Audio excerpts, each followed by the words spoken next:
에, 오늘은 에스겔서에 있는 말씀 함께 교제하기를 원합니다. 에스겔서 1장 28절부터 말씀을 몇 구절 읽겠습니다. 그 사방 광채의 모양은 비 오는 날 구름에 있는 무지개 같으니 이는 여호와의 영광의 형상의 모양이라. 내가 보고 엎드려 말씀하시는 이의 음성을 들으니라. 그가 내게 이르시되 인자야 내 발로 일어서라. 내가 내게 말하리라 하시며 그가 내게 말씀하실 때 그 영이 내게 임하사 나를 일으켜 내 발로 세우시기로 내가 그 말씀하시는 자의 소리를 들으니 내가 내게 이르시되 인자야 내가 너를 이스라엘 자손 곧 패역한 백성 나를 배반하는 자에게 보내노라. 그들과 그 조상들이 내게 범죄하여 오늘까지 이르렀나니 이 자손은 얼굴이 뻔뻔하고 마음이 굳은 자니라.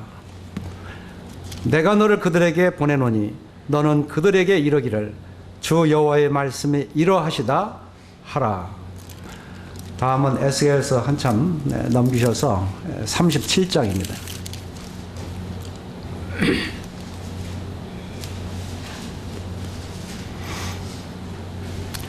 1절부터 몇 구절 읽겠습니다. 여호와께서 권능으로 내게 임재하시고 그의 영으로 나를 데리고 가서 골짜기 가운데 두셨는데 거기 뼈가 가득하더라. 4절입니다. 또 내게 이르시되 너는 이 모든 뼈에게 대언하여 이르기를 너희 마른 뼈들아 여호와의 말씀을 들을지어다. 7절 이에 내가 명령을 따라 대언하니 대언할 때 소리가 나고 움직이며 이 뼈 저 뼈가 들어맞아 뼈들이 서로 연결되더라. 10절 이에 내가 그 명령대로 대언하였더니 생기가 그들에게 들어가매 그들이 곧 살아나서 일어나 서는데 극히 큰 군대더라. 14절 내가 또 내 영을 너희 속에 두어 너희가 살아나게 하고 내가 또 너희를 너희 고국 땅에 두리니 나 여호와가 이 일을 말하고 이런 줄을 너희가 알리라. 여호와의 말씀이니라.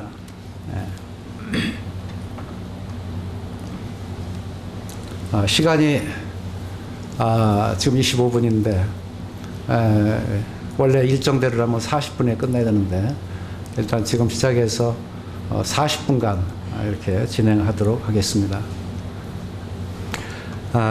제가 이 말씀을 준비한 것은 이 에스겔이 이 다니엘과 더불어 유다의 그 가장 이 마지막 시대였죠. 그 당시 BC 586년 유다가 멸망할 때 그때 이 에스겔과 다니엘이 이 바벨론의 포로로 잡혀와서 바로 그 잡혀온 그곳에서 참으로 주님의 그 예언하신 말씀을 바라보고 그 말씀을 체험하면서 이 계시의 말씀을 또 그 하나님께서 하신 이와 같은 말씀들을 이와 같이 기록을 하였습니다. 이 백성들에 대한 그 같은 경고고 그리고 앞으로 하나님께서 이 하나님의 나라를 인도하실 이와 같은 미래의 하나님의 나라의 왕국을 바라보면서 기록을 했습니다. 그래서 무엇보다도 이 직접적인 그리고 이 뼈에 와닿는 참 아주 예민한 이와 같은 말씀으로 기록이 되어 있고 그리고 이제 오늘 드릴 이와 같은 그 에스겔서를 통해서 드릴 말씀은 하나님의 그 파수꾼 대언자의 사명이 무엇인가 하는 것을 말씀드리고자 합니다. 저는 이 말씀을 이렇게 놓고 자세하게는 드리지 못하겠어요. 40분간이기 때문에. 그리고 지금 읽은 말씀부터 37장까지 나온 말씀 중에 과연 에스겔의 강조점이 무엇인가? 주요하게 우리들에게 참 교훈을 받을 만한 오늘날 시대에 받을 만한 말씀이 무엇인가 하는 것을 이렇게 요점적으로 간단하게 이 넓은 이 범위를 놓고 이와 같이 말씀을 드리고자 합니다.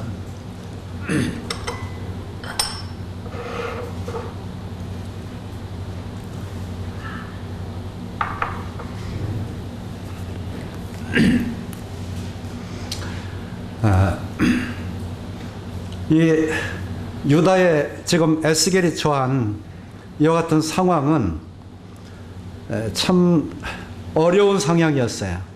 너무도 비참한 그러한 상황들이었습니다. 에스겔서의 특징을 보면 에스겔서는 전부가 시체들이고 그리고 그 널브러져 있는 그 뼈들로 이 에스겔서에 이 나타나는 그 비극은 비참함은 굉장히 참혹한 이와 같은 내용으로 되어 있습니다.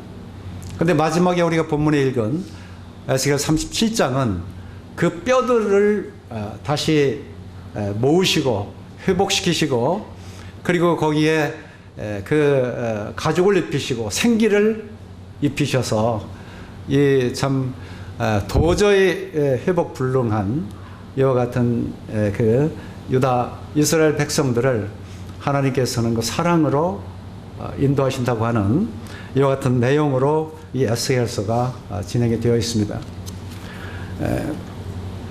그래서 이 비참한 이와 같은 내용들의 그 에스겔서를 보게 되면 3장까지는 이 에스겔을 그 부르신 참 그 같은 말씀이 나와 있고 그 다음에 4장부터 24장까지는 하나님의 백성, 자기 백성에 대해서도 하나님께서는 그 하나님의 진노로 분노하시는 그래서 그 징계를 내리시는 이와 같은 하나님의 심판이 기록이 되어 있습니다. 그리고 이제 33장에서 39장까지 나와 있는 내용은 이제 하나님께서 새 영으로 새 마음으로 하나님의 영으로 이제 새로운 약속을 통해서 회복시키시는 이와 같은 내용으로 되어 있고 40장 이후에는 새 성전 그리고 48장까지 새 땅을 차지하면서 하나님의 왕국에 대한 이와 같은 하나님의 이끄심이 기록이 되어 있습니다. 이와 같은 과정을 통해서 우리의 그 주님 안에 일꾼으로 선지자로 불렀던 하나님께서의 그 요청하심은 무엇일까? 그리고 어떠한 내용으로 부르셨을까? 이것을 이 말씀을 통해서 생각해 보고자 하는 것입니다. 이 에스겔서에 기록된 이러한 아주 비참하고 참 하나님의 말할 수 없는 심판이 이르렀지만 그러나 에스겔서에 다행히 하나님은 이러한 백성들에게 이 죽음과 사망의 어떤 심판을 이르는 이와 같은 징계로만 이어지는 것이 아니라 하나님께서 새 영과 새 소망으로 또 하나님의 영원한 그 왕국의 역사로 인도하신다고 하는 이와 같은 하나님의 큰 위로가 여기에 담겨 있습니다. 먼저 우리는 1장 28절을 보았습니다. 말씀드리면 그 사방 광채 모양은 비 오는 날 구름에 있는 무지개 같으니 이는 여호와의 영광의 형상의 모양이라. 내가 보고 엎드려 말씀하시니 음성을 들으니라. 여기에 먼저 여호와의 영광의 형상의 모양이라 이렇게 말씀했어요. 에스겔을 먼저 부르실 때 하나님은 하나님의 그 영광의 형상의 모양, 하나님의 영광의 형체를 바라보도록 하셨습니다. 우리 일꾼들에게도 참 우리 이 사역을 함에 있어서 우리가 항상 우리 속에 떠나지 않아야 할 것은 바로 주님의 영광의 광채라고 믿어집니다. 히브리서 1장 3절에도 먼저 이 히브리서를 기록하면서 이 저자는 주님의 그 영광의 광채를 말씀하셨고 그 말씀으로 만물을 붙드신 것을 말씀하셨어요. 그리고 그 말씀으로 정결케 하시는 일을 말씀하셨습니다. 이와 같이 주님께서 우리들에게 하나님께서 먼저 그 영광의 광채를 우리 중심에 충만하게 채워주시는 것을 볼 수가 있어요.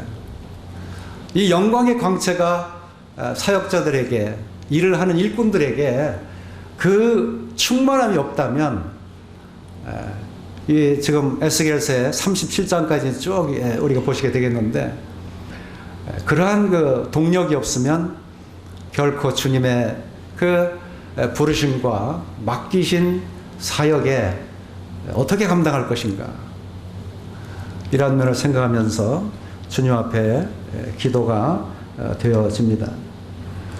다음에 2장 1절에서 그가 내게 이르시되 인자야 네 발로 일어서라 내가 내게 말하리라 하시며, 그가 내게 말씀하실 때 그 영이 내게 임하사 나를 일으켜 내 발로 세우시기로 내가 그 말씀하시는 자의 소리를 들으니라.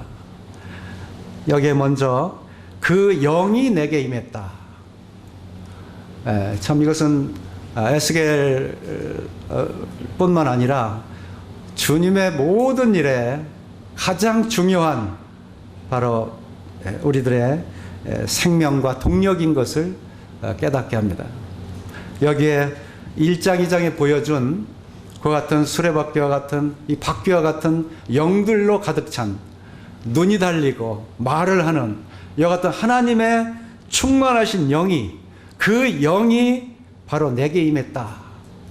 에스겔은 그와 같은 영의 충만함을 받고 이제 하나님 앞에 준비된 사람으로, 하나님께서 준비하는 사람으로 인도하시는 것을 볼 수가 있습니다.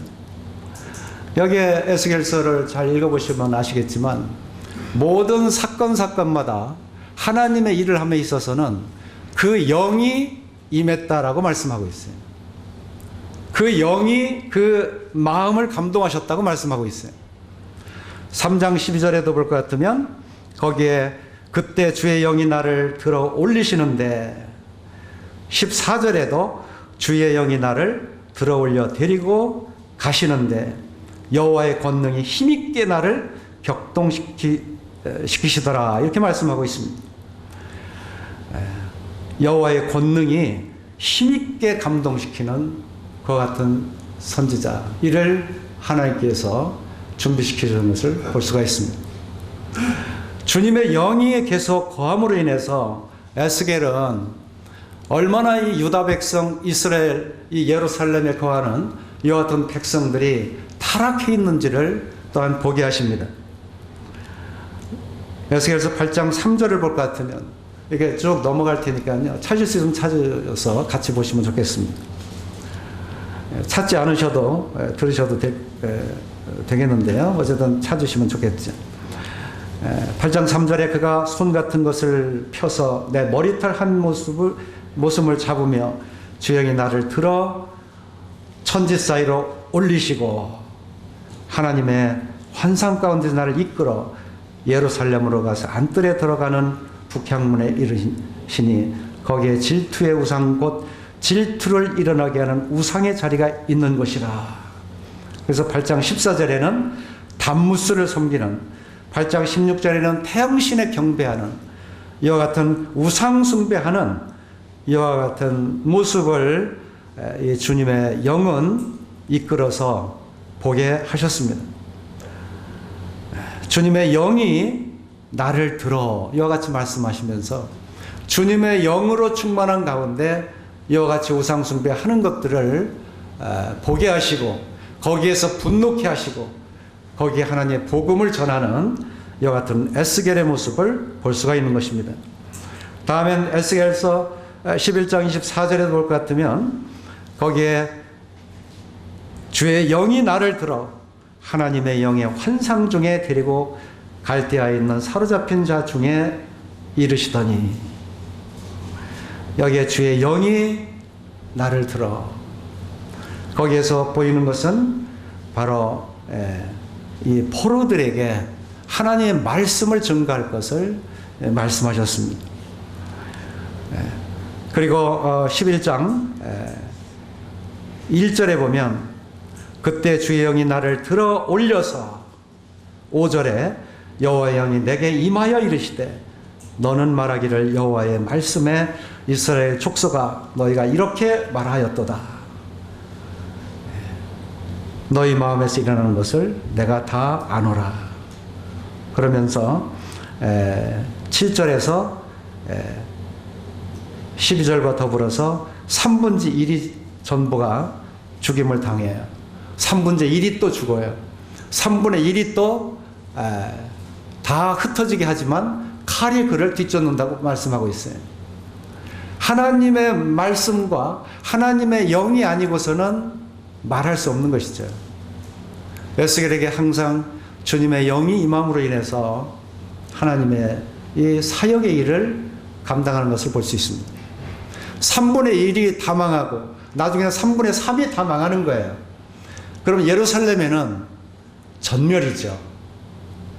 하나님은 피난처인 바벨론, 바로 하나님께서 70년 동안이지만 그 고생을 하는 그 비참한 곳이지만, 그러나 하나님은 그곳을 피난처로 삼으시고 하나님은 징계하시지만 그러나 그곳에 평안 중에 집을 짓고 자식을 낳고 때가 되면 다시 돌아올 그날을 예언하고 있는 것을 볼 때, 이와 같은 모든 하나님의 일은 하나님의 계시로 하나님의 그 영의 함께 하심으로 되어지는 것을 볼 수 있습니다.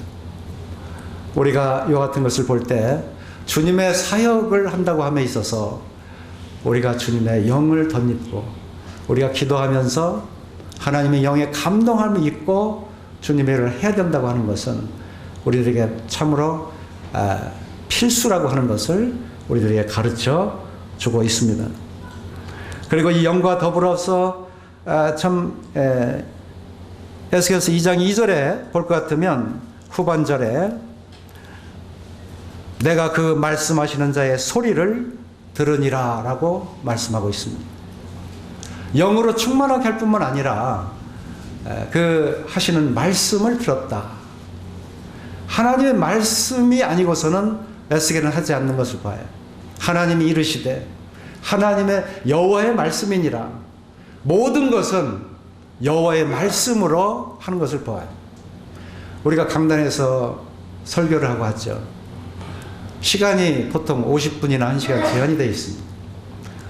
거기에 우리가 주의할 것은 하나님의 말씀도 하기가 정말로 바쁜데, 하나님의 말씀을 하기에도 부족한데, 거기에 그냥 엉뚱한 얘기만, 하나님 말씀을 받지도 않고 하나님의 영의 감동도 없고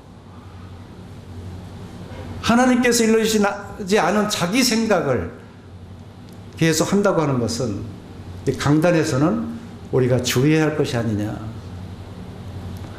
모든 성경을 보아도 하나님의 말씀이 아니면 이 선포하지 않는 것을 볼 수 있어요. 이 구약은 더욱 우리가 철저한 것을 가르쳐주고 있고 신약에서도 마찬가지입니다. 그래서 바로 이러한 교훈들이 우리들에게 주님의 영광, 그리고 성령의 역사, 그리고 하나님의 말씀을 듣는 이와 같은 것으로 우리가 준비되어져야 되겠다. 그리고 3장을 보시겠습니다. 3장 3절입니다.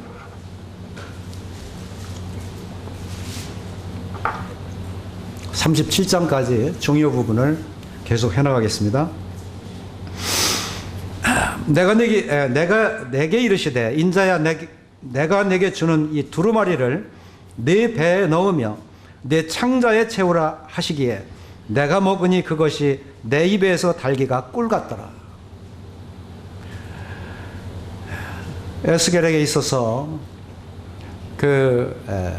받아 먹을 것은 두루마리에 기록된 책입니다. 오늘날 우리들에게 하나님께서 참 모든 사람들에게 풍성하게 넘쳐나도록 성경 말씀을 주세요. 성경의 말씀이 아니고서는 주님의 말씀을 우리가 참 전하기 어렵죠. 이 말씀을 우리에게 주셨습니다.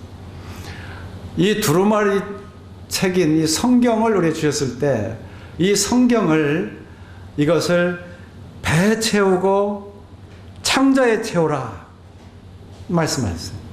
내가 그걸 먹으니 이것은 주님 앞에 소화하라고 하는 거예요.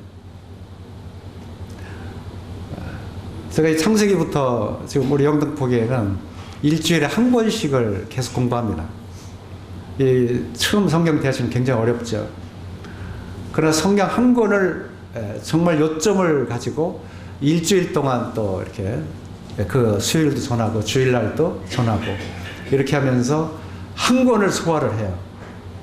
이 에스겔에서 전부 이제 읽는데 이것을 읽고 소화시키는, 그냥 읽어버리고 그냥 마는 것이 아니라 에스겔서는 그 요점이 무엇이냐, 우리에게 전하고자 하는 기록 목적이 무엇이냐, 우리를 무엇을 알기를 원하느냐, 이러한 것들을 우리가 이해하고 깨달을 때, 인식할 때, 이때는 우리는 그것을 받아 먹는 이와 같은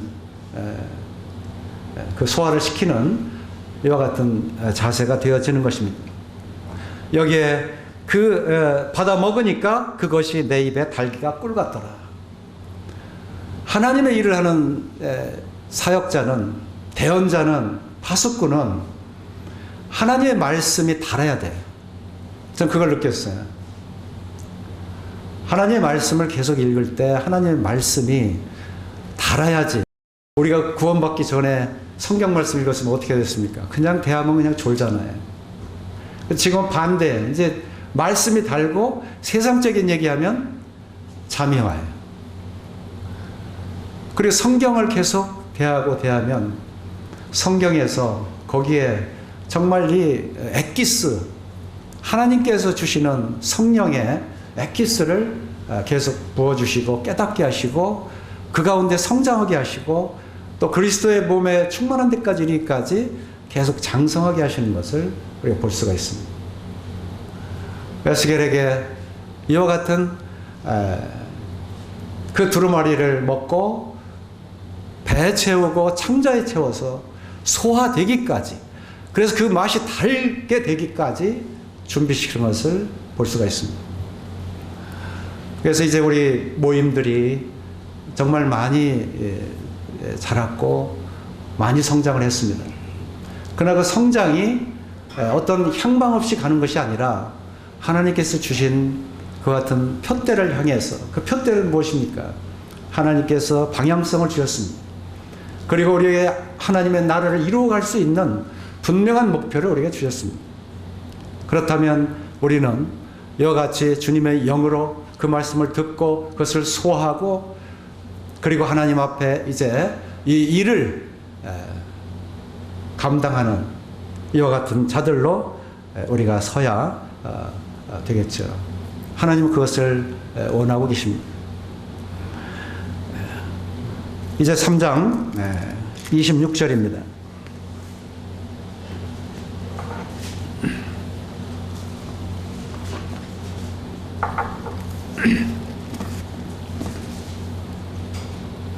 아, 3장 26절부터 읽겠습니다. 내가 너희를 내 천장에 붙게 하여 내가 말 못하는 자가 되어 그들을 꾸짖는 자가 되지 못하게 하리니 그들은 패역한 족속임이니라. 그러나 내가 너와 말할 때 내 입을 열리니 너는 그들에게 이르기를 주 여호와의 말씀이 이러하시다 하라. 들을 자는 들을 것이요 듣기 싫은 자는 듣지 아니하리니 그들은 반역하는 족속임이니라. 이 4장에서 24장까지는 하나님께서 이 징계하시는 모습이 나옵니다. 그렇다면 왜 하나님께서 이 자기 백성에 대해서 징계를 하실까? 그것이 4장에서 24장까지 계속 나옵니다. 거기에 중요한 것은 바로 이 불순종이라고 하는 것입니다. 26절에도 바로 패역한 족속이다. 27절 후반절에도 바로 반역하는 족속이다. 이렇게 말씀하고 있습니다. 패역하고 반역. 우리가 창세기 3장에 뱀의 유혹을 받고 선악과를 따먹은 그 하와와 아담을 보게 되면 그는 불순종입니다. 거기에 무슨 강도짓을 했거나 음행을 했거나 다른 것을 지적하지 않았습니다. 창세기 3장에서 우리에게 말씀하시는 바는 왜 선악과를 따먹었느냐. 불순종이죠. 또한 우리가 민수기 13장, 14장을 볼 것 같으면 갈렙과 여호수아가 나와요. 거기 볼 것 같으면 20세 이상은 모두가 광야에서 죽습니다. 특히 민수기 14장에 볼 것 같으면 거기에 반역하는 백성들이다. 그 원망과 불평을 하면서 하나님의 말씀을 순종하지 않는 거예요. 하나님 말씀에 그들이 그 말씀의 은혜를 알지 못하고 하나님께 살아계심을 알지 못하고 그들의 생각대로 자기의 한계에서 불평과 불만을 갖는 것이죠. 그 광야에서 모두 엎드려 죽은 사람들의 그 이유는 무엇이냐? 그것은 그들의 불순종입니다. 민수기 14장 33절에 너희의 자녀들은 너희 반역한 죄를 지고 너희의 시체가 광야에서 소멸되기까지 40년을 광야에서 방황하는 자가 되리라. 35절 나 여호와가 말하였거냐 뭐야 나를 거역하는 이 악한 온 회중에게, 여기에 거역하는 이 회중이라고 말하고 있어요. 유다 백성을 예루살렘 성을 회파하고 포로로 잡혀갔을 때도 하나님이 보시는 것은 그들의 반역이었고 그들의 불순종이었습니다. 하나님의 말씀을 듣지 않는 것이었습니다. 바로 이와 같은 결과가 하나님께 어떠한 결과를 가져왔느냐. 우리 5장 11절을 보겠습니다.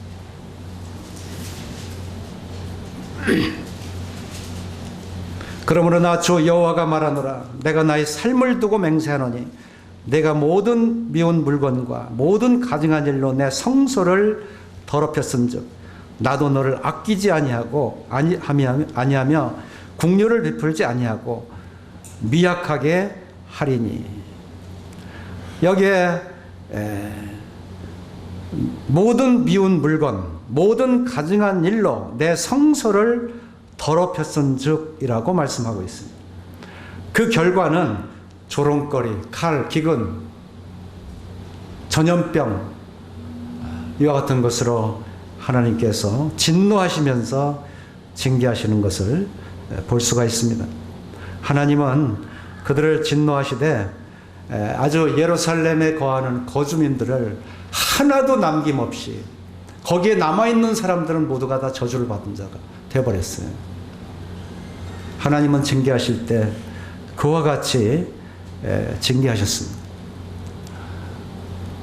이 에스겔서에 나타나는 바로 이 시체들, 뼈들, 하나님이 얼마나 진노하셨으면 에스겔서 전반에 나타나는 이와 같은 내용들은 전부가 시체들이었을까 하는 것이죠. 9장 7절을 보겠습니다.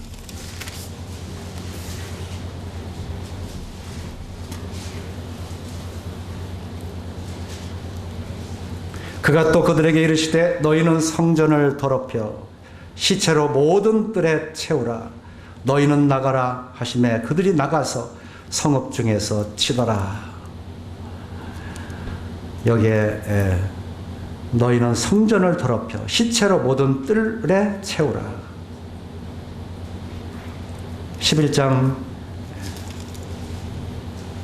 6절에도 볼 것 같으면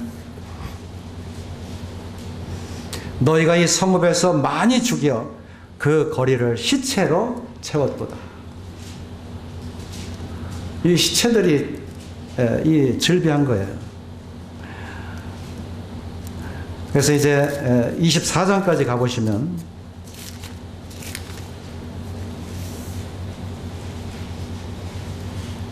(4절에서)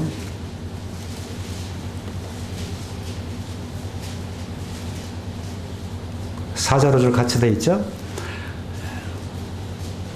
가마란을 걸라 건우에 물을 붓고 양떼에서 한 마리를 골라 각을 뜨고 그 넓적다리와 어깨 고기의 모든 좋은 덩이를 그 가운데 모아 넣으며 고른 뼈를 가득히 담고 그 뼈를 위하여 가마 밑에 나무를 쌓아 넣고 잘 삶되 가마 속에 뼈가 무르도록 삶을지니라.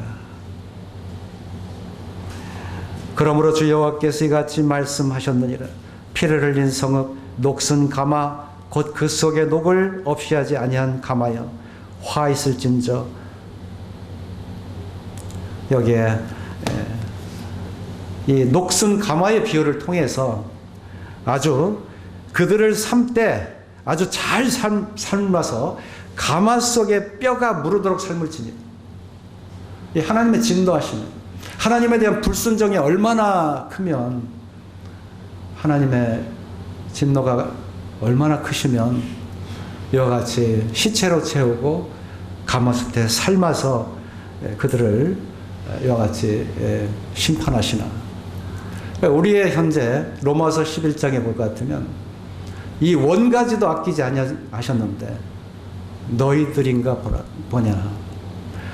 예, 참 원가지도 아끼지 않는, 이런 불순종함으로 원가지도 아끼지 않는 이러한 하나님이신데, 이방인인 우리들이 하나님 앞에 불순종할 때 이것이 얼마나 큰 죄인가. 우리가 이 강단에서 가르쳐야 될 것이 무엇인가, 또 성도들을 통해서 세워줘야 할 것이 무엇인가. 하나님의 나라는 하나님께서 계속 은혜 가운데 세우고 계십니다. 그리고 에스겔을 세우듯이 우리의 각 지역교회도 우리 일꾼들을 세워서 그 모든 성도님들을 위해서 하나님의 나라에 흠이 없고 부족함이 없도록 계속 봉사하고 그것을 감당하게 파수꾼으로, 대언자로 계속 인도하시는 것을 볼 수가 있습니다. 너희는 두렵고 떨림으로 너희 구원을 이루라. 우리가 주님 앞에 참 어떠한 가운데 주님을 섬겨야 하는지 이와 같은 것을 잘 가르쳐 주고 있습니다. 에스겔서에서는 그래서 13장에서 바로 태만한 이와 같은 그 목자들, 거짓 선지자들 이와 같은 것을 지적하고 있습니다. 에스겔서 13장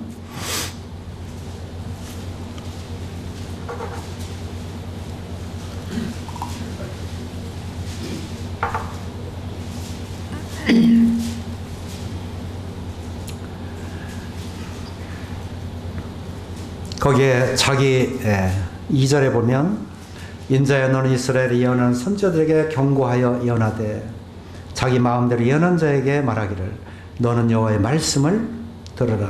주 여호와의 말씀에 본 것이 없이 자기 심령을 따라 예언하는 어리석은 선지자에게 화가 있을진저. 이스라엘아 너의 선지자들은 황무지에 있는 여우 같으니라. 우리가 방심하지 말아야 할 것은요, 제가 어느 교단에 있는 이단에 있는 사람들하고 복음을 전하는데 그들은 완전 이단이에요. 그 앱에서 6월절이라고 하는 이 앱을 만들었는데 그것을 딱 보면요, 우리보다 더 잘 만들었어요. 그리고 그 앱에는 6월절 날 떡과 잔을 마시는 이와 같은 것을 그대로 똑같아요. 그것만 보면은 차이점을 못 느껴요. 100% 똑같아요. 다른 것이 뭔가 하는데 엄청난 차이가 났어요. 그것은 우리는 이제 우리 주 예수 그리스도로 말미암아 모든 구속을 다 이뤘습니다. 그들은 그 떡과 잔을 나눌 때 그때 그들은 구원이 이루어질 것이라고 말하고 있어요. 그 행위를 계속 앞으로 올 바로 그 사람이 올 때까지 우리가 열심히 섬기고 열심히 유월절을 지켜나갈 때 그때 우리들에게 구원이 이루어진다. 이렇게 하는 것을 보고 아주 참 이거는 차이가 나도 너무 크다. 그리고 이제 예수님은 신약까지는 다 이루신 분이다. 그런데 요한계시록에 14만 4천 명 그리고 요한계시록에 앞으로 올 자 장차 그 올 사람은 바로 다른 사람이다. 이렇게 하는데 완전히 다네. 이런 교단이 이런 이단이 지금 우리보다 수도 더 많고 더 전도도 열심히 한다는 거예요. 이런 거짓 선지자, 거짓된 이런 자들이 이 세상에 지금 너무도 많다는 것이죠. 여기에서 이제 주님은 이제 33장에서 39장까지 회복을 시키시면서 이제 하나님의 나라의 백성, 정말 그 나라에 들어갈 자기 백성들을 회복시키시면서 제일 먼저 바로 그러한 자들에 대해서 먼저 지적을 하고 말씀하십니다. 먼저 파수꾼에 대한 책임. 에스겔 33장입니다.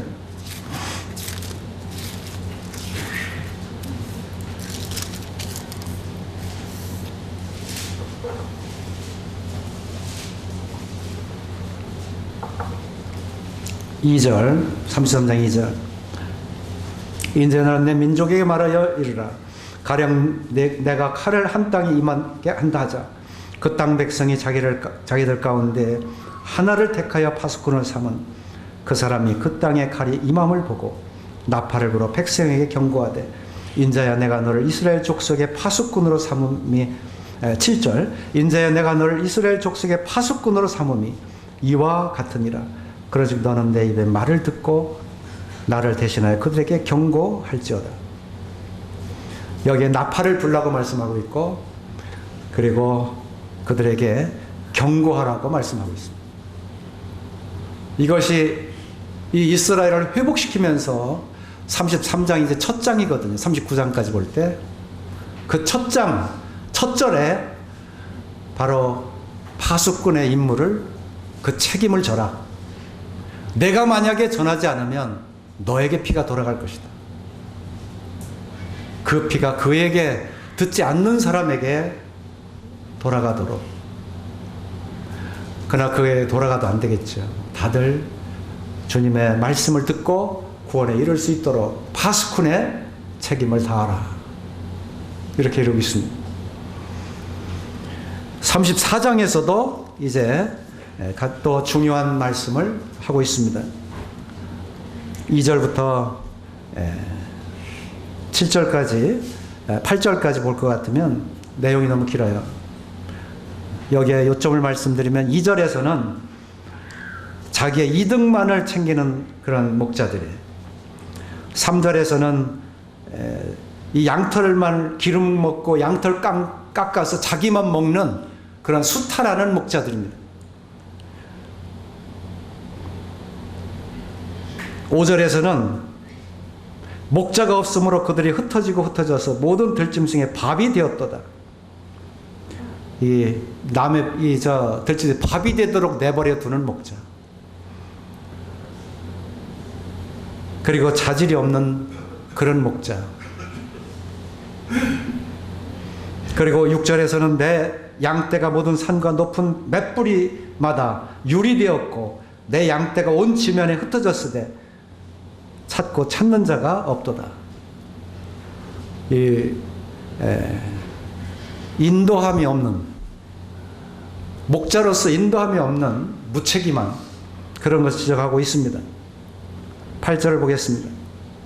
주 여호와의 말씀에 내가 나의 삶을 두고 맹세하노니 내 양떼가 노략거리가 되고 모든 들짐승의 밥이 된 것은 목자가 없기 때문이라. 내 목자들이 내 양을 찾지 아니하고 자기만 먹이고 내 양떼를 먹이지 아니하였도다. 보지 않고 무책임하고 무관심하고 이러한 목자들에 대해서 이 유다 백성을 주님은 사랑하고 계신데, 이런 목자들이 이런 무책임한 태도로 임하고 있다는 것이죠. 저는 에스겔서를 대하면서 참 이것은 우리가 듣기 합당한 말씀이다. 우리가 정말 주님이 오시는 그날까지 이것을 주님 앞에 계속 드리면서 우리가 드러나지 않고 정말 주님 앞에 주님의 영광을 받으시도록 우리가 드려야 할 이와 같은 책임이 우리에게 있지 않은가, 다시 생각이 됐습니다. 이제 37장에 와서 먼저 36장을 잠깐 보고 넘어가겠습니다. 중요한 말씀이죠. 36장 21절입니다. 그러나 이스라엘 족속이 들어간 그 여러 나라에서 더럽힌 내 거룩한 이름을 내가 아꼈노라. 그러므로 너는 이스라엘 족속에 이르기를 주 여호와께서 이같이 말씀하시기를 이스라엘 족속아 내가 이렇게 행하면 너희를 위함이 아니요 너희가 들어간 그 여러 나라에서 더럽힌 나의 거룩한 이름을 위함이라.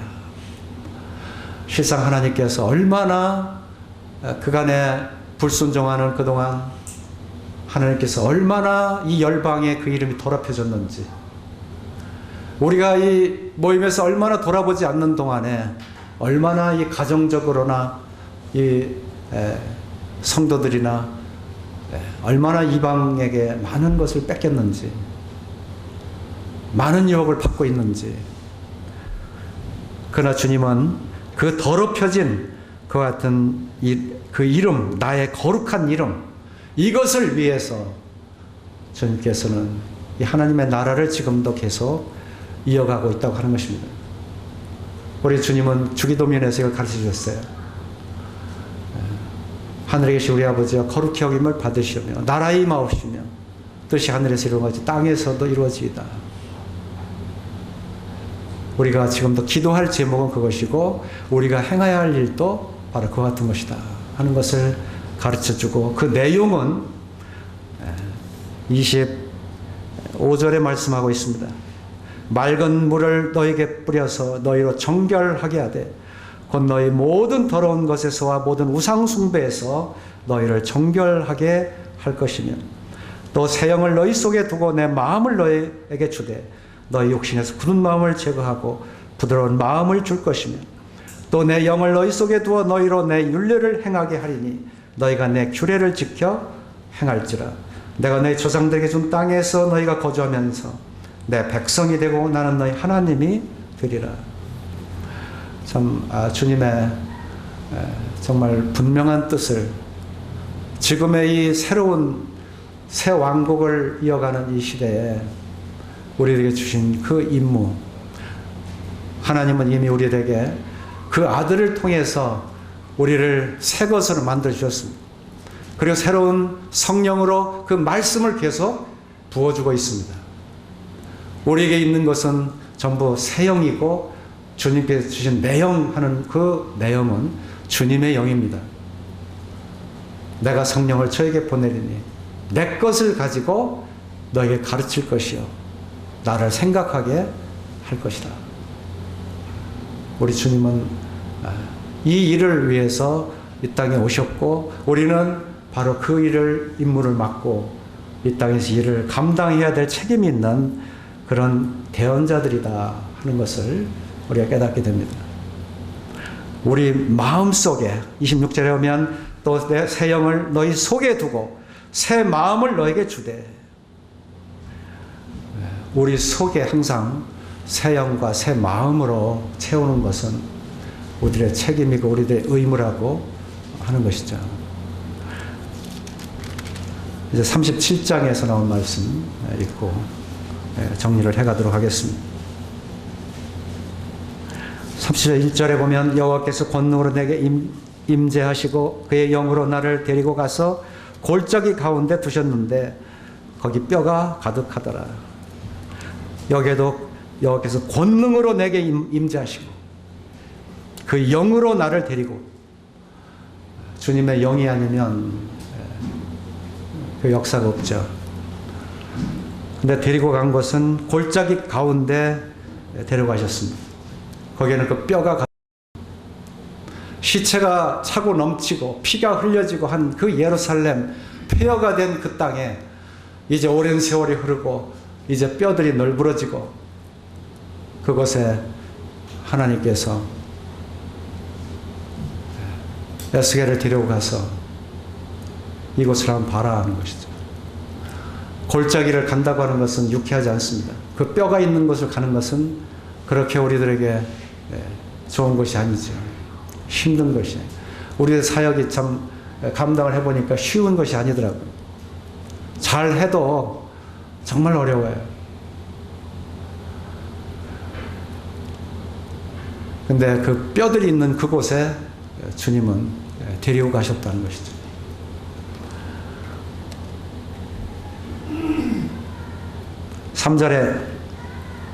2절에 나를 그 뼈 사방으로 지나가게 하시기로 본즉 그 골짜기 지면에 뼈가 힘이 많고 아주 말랐더라.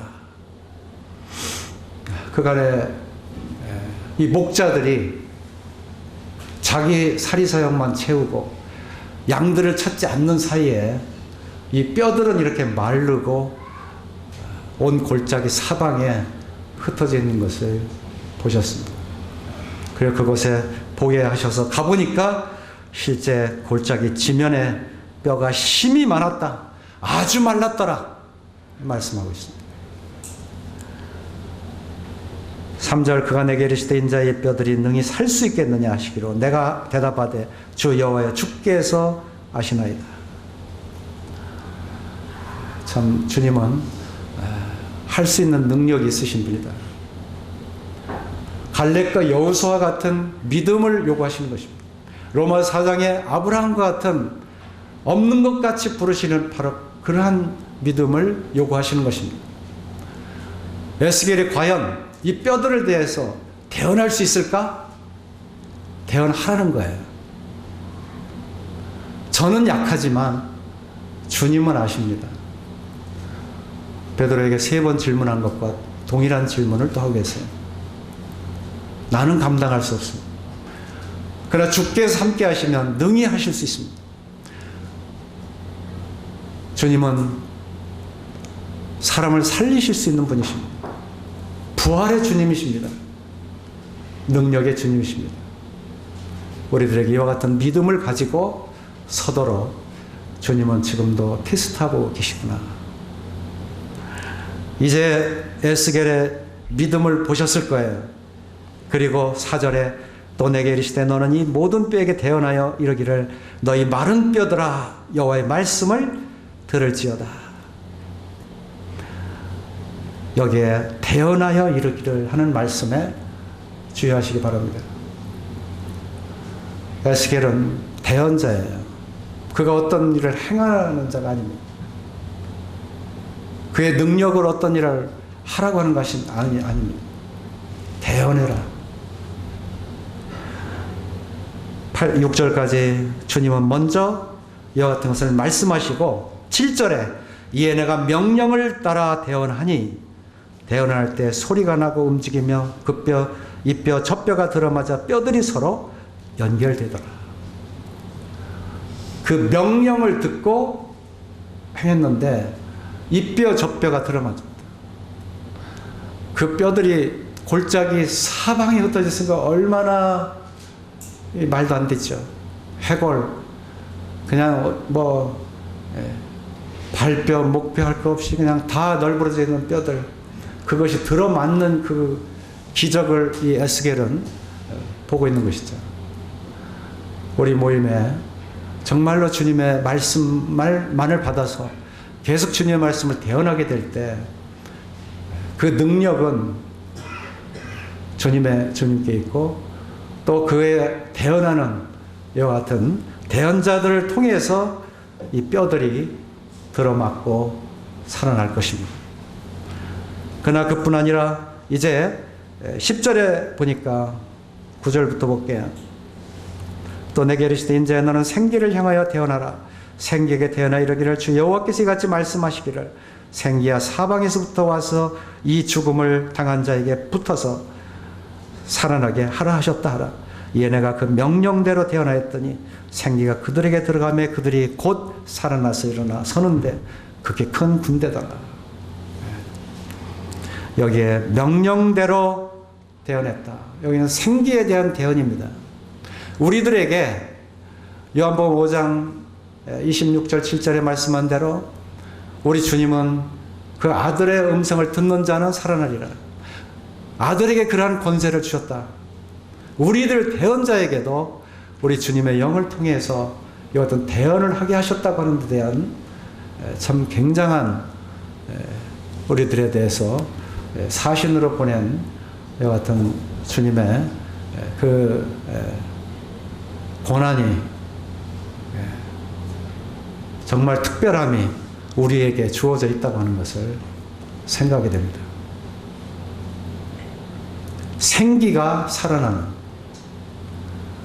교회가 그냥 이름만 유지한다 이거보다도 거기에 주님의 말씀으로 살아있고 이제 생기가 살아나서 정말 이 위를 보고 사는 삶, 복음을 전하고 사는 삶, 성령의 열매를 거두는 그와 같은 교회, 서로 사랑하는 교회가 이루어질 때 그 뜨거움이 바로 우리들의 책임이고 또 우리들의 의무고 또 대언자를 통해서 사역자를 통해서 일어나야 될 그와 같은 일이라고 하는 것을 생각하게 되고 이 에스겔서를 대하면서 금년 이제 2019년 이제 출발인데 참 주님께서 주신 말씀이라고 저는 받고 있습니다.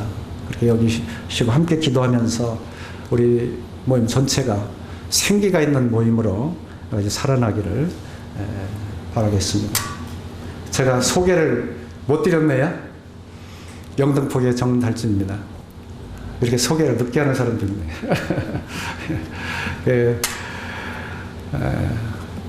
저도 이제 모임을 이렇게 합치고 나서 위를 바라보니까 마음이 편해요.